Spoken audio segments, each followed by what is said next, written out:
Hello everyone and welcome to today's episode, and this is probably the most exciting one yet because we are discussing all of the May sets that have been revealed recently, and I am very impressed with the majority of these. I know a lot of these are long awaited, and I am just super hyped for this May wave. So we're going to be discussing the buildable logo, the chopper, Kylo Ren's shuttle, Kylo Ren's helmet, Jango Fett's helmet, the Luke Skywalker brickhead, the Rebel U-Wing, the Revenge of the Sith brickheads, and then probably the crown jewel of the May wave, the Jango Fett's UCS Slave One starship. So without further wait, let's go ahead and dive into these sets. So the first set we're taking a look at here is the Kylo Ren's command shuttle, and this is a ship in MIDI scale. This price of this set is $70, and I'm going to go ahead and say it. That's ridiculous. This is not worth $70. The wings are so flat on it. Like, I think it's only like a brick thick on the wings, and then the body is so small. If I came up with the pricing on Lego sets, this would be like $40. Like, honestly, I don't know why they made this in MIDI scale. I mean, with the wings wide, you can, like, see that they made it like that so it would look bigger, but then, like, with the wings folded up, it's not really that neat. And also, you can see on the wings, there's, like, showing the bottom of the pieces, which just looks bad. And, like, the engines on it look okay, and, like, the main body, but, like, it's ridiculous that this is $70. That should not at all be the case here.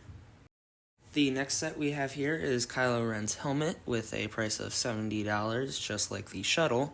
And this one is more worth its price, except it's still a little overpriced. I would have gone like $50, $55, $60 for this one.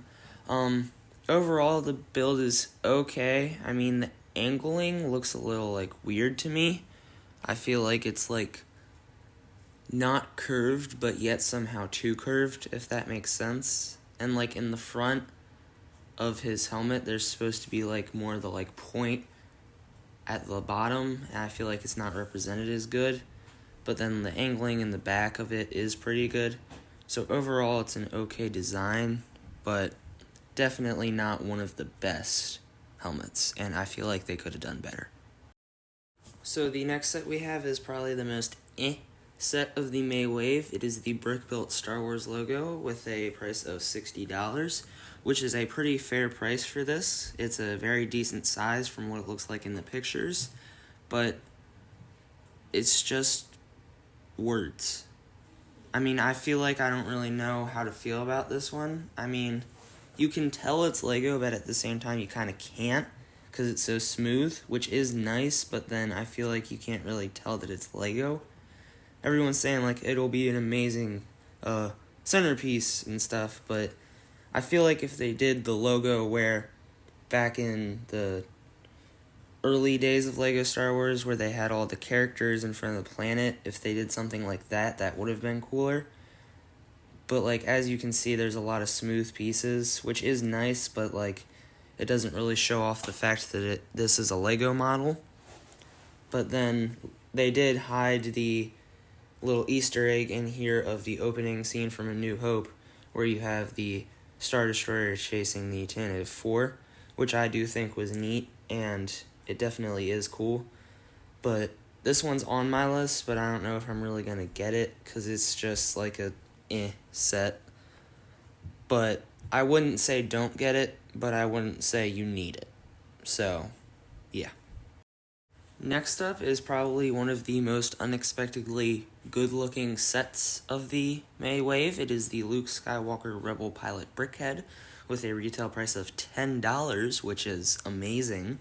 I don't remember the last time they had a $10 Lego Star Wars set. I mean, the Commander Cody last year might have been $10, I don't remember.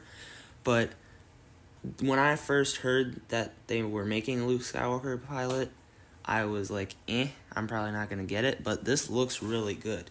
Especially the helmet, like the curvature and detail they put into this is really good. and the outfit is very good. You can see the little vent pieces representing the folds in his like jacket thing that he wears, which is really amazing. I'm glad they focused on the detail that much. The one thing I don't like about this one is that he has his lightsaber, because if you look in Star Wars and watch the original trilogy, there is never any time where Luke Skywalker uses his lightsaber in the pilot outfit except for on Hoth. And from what I understand on the box art, this is supposed to be the X-Wing pilot, him, and not the Hoth version. So, I mean, I could be wrong entirely, but I just feel like when they include the lightsaber with Pilot Luke, it's kind of silly, because it's supposed to be him in his pilot form, not a Jedi. But this is still a really great brickhead, and if you are trying to collect all the brickheads, or if you have the UCS X-Wing and you want to add something to it, this is definitely something you should get for your collection. So getting into the really good ones here, we have the Revenge of the Sith Hero and Villains Brickhead Pack. This is coming in at $50, which actually, now that I think about it, is actually a really good price and makes sense, because $10 per brickhead, just like the Luke Skywalker was $10, each of these is $10, except they're just all in one pack. This is truly amazing because it is showing us that LEGO is recognizing that is the 20th anniversary of Revenge of the Sith.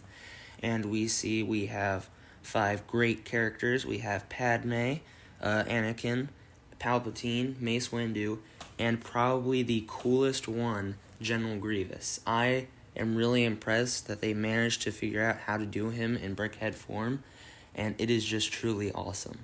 Another thing I love about this set is that the Palpatine and Grievous have the Sith eyes, and with Anakin you can give him his normal eyes or the Sith eyes, so he looks like he does on Mustafar, and I just think that this is amazing. The only thing I would have changed is maybe instead of Mace Windu, I would have done a Obi-Wan Kenobi, maybe, since he feels more fitting. But it's definitely an amazing pack of brickheads, and I am definitely going to pick this one up when it comes out, hopefully. And next we have another really good set. It is the Chopper Astromech Droid, the buildable character. He is $100, and I will say I am fairly impressed with this one. It is a lot like the R2-D2 we saw last year, with pretty much the same plaque design, except it's with the Chopper minifigure. And then going into Chopper himself, this is a really great character. He has the arm attachments like he does in the actual Rebels and Ahsoka show. His satellite dish on the top of his head can move around in any direction, and as you can see, there's the little play feature where if you move a little lever up and down in the back, you can actually wobble his head, just like he does many times in Ahsoka and Rebels, which I think is amazing.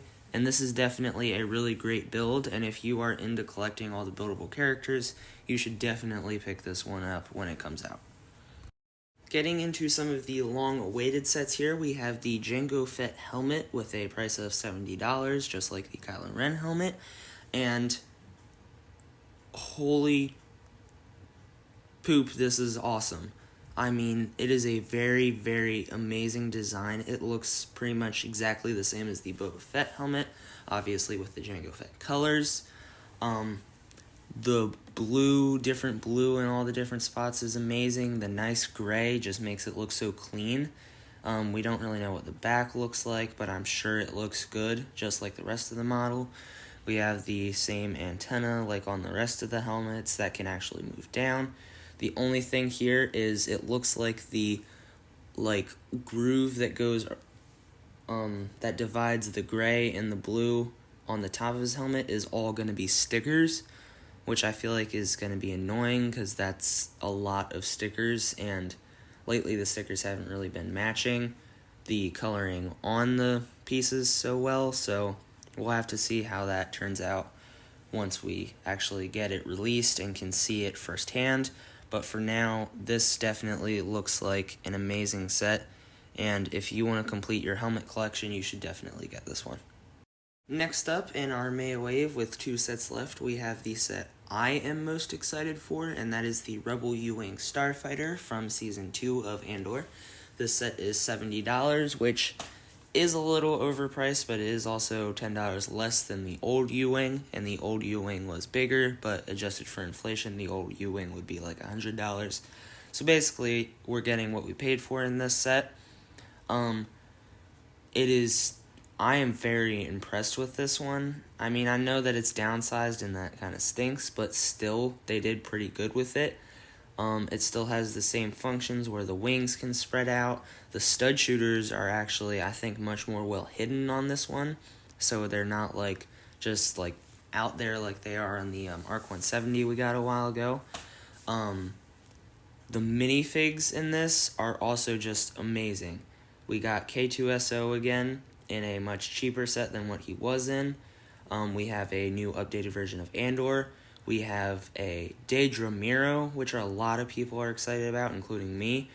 Especially the white printing on the legs and all of that stuff is hopefully going to look good. I mean, I don't know about the legs. It might look a little not good, but it should still look okay. And the hat hairpiece is just amazing. It is so nice that LEGO went through the effort to do that. And then I am most excited for the ISB Tactical Agent. That just looks like an amazing minifigure. And this U-Wing, I have been excited for this one since the first image leaked. And I am very happy with this one. And this is definitely top of my list right now. But you should definitely pick this one up if you want to complete your whole Rebel collection of starships.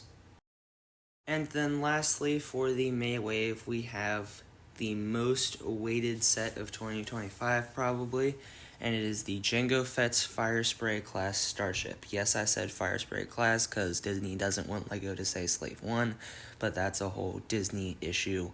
But we all know that it is the Slave 1 is his name, and it is Jango Fett's ship. It is a price of $300, which may seem like a lot, but from the reviews I have seen already, it's worth the money. I mean, if you take a look at it, it is a pretty large ship. It is, I'm pretty sure, bigger than the UCS Boba Fett's ship.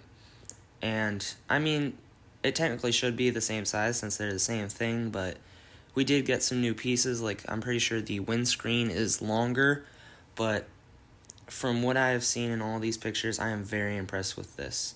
The cargo bay mechanism is amazing. You just push a certain part down and the whole thing opens. And the minifigs, I know there is a lot of controversy with the whole young Boba thing, but young Boba isn't the main focus. Jango Fett is, and Jango Fett looks amazing. Another thing that's really good about this is the cockpit. You have all of the different control panels and the little targeting laser, and you can fit Jango and Boba both inside, and this is just an amazing set. This is just probably the best set of 2025 so far. It might get topped, but probably not. So if you are a big-time LEGO Star Wars collector, definitely pick this one up. Well, folks, that is it for the May 2025 wave of LEGO Star Wars sets. This is definitely an amazing set wave, apart from some overpriced sets and some just sets that can't really get good opinions but can't really get bad ones. But then there are amazing sets like the Jango Fett helmet, Jango Fett Slave 1, the Brickheads, the U-Wing. There's definitely some amazing sets in this wave, especially the Slave 1. I mean, LEGO definitely did good with that one. And this is probably one of the best May the 4th waves yet. There's also the gift with purchase, which hasn't been officially revealed, so I'm not going to show the pictures, but most of you who are following the leaks have probably seen it, and that is definitely a good one too. So if I do end up with the gift with purchase, I will do a review on that, and I will do a review on any of the May sets that I do acquire. But definitely, if you are a big-time LEGO Star Wars person, try to get your hands on as many of these sets as possible, because this is definitely a great wave. And thank you for watching, and see you on the next one.